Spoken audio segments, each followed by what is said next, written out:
Hello, everyone, and happy Monday. I hope you all had a great weekend. This is Sonia here with Real Talk Radio with today's Word of the Day. And this word was originally published on my Real Talk Radio blog in August of 2020, and it is titled Emotional Stability.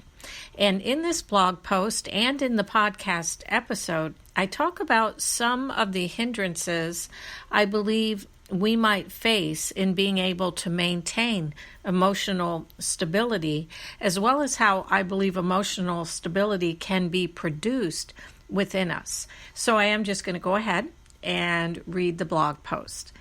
Samson was an example of someone who had a lot of God-given passion and strength, but because he was not emotionally stable, his passion was not ultimately applied to his God-given purpose. In fact, Samson instead spent his God-given passion on his preference, which ultimately led him away from his true purpose and calling. Samson had been called by God to deal with the Philistines from a place of God-given strength. But since the passion was not, his passion was not tempered with the emotional stability of a commitment to God's purpose for his life, that passion became misdirected, resulting in an unfortunate vulnerability and attraction to the Philistines.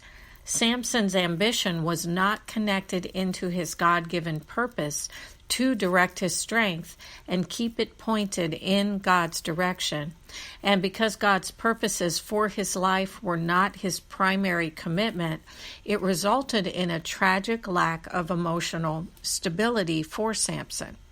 I believe we can stay on course as we choose to commit to whatever we feel God has shown us is our God-given purpose, and to remember that while our emotions and passions about our purpose are very important, we need to be aware of operating by our emotions while at the same time not operating blindly from them.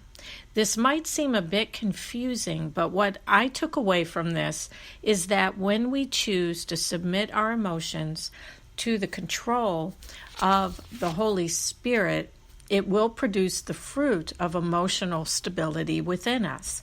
I also believe that by submitting our emotions to the Holy Spirit, we not only become empowered to stay on course and continue to direct our passion in God's direction, but we also remain committed to God's purpose for our life.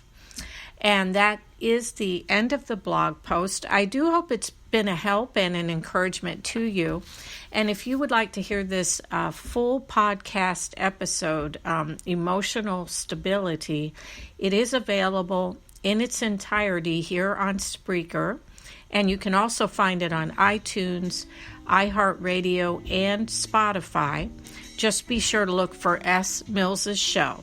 Thank you as always for joining me, and I look forward to being back with you again tomorrow with another word of the day.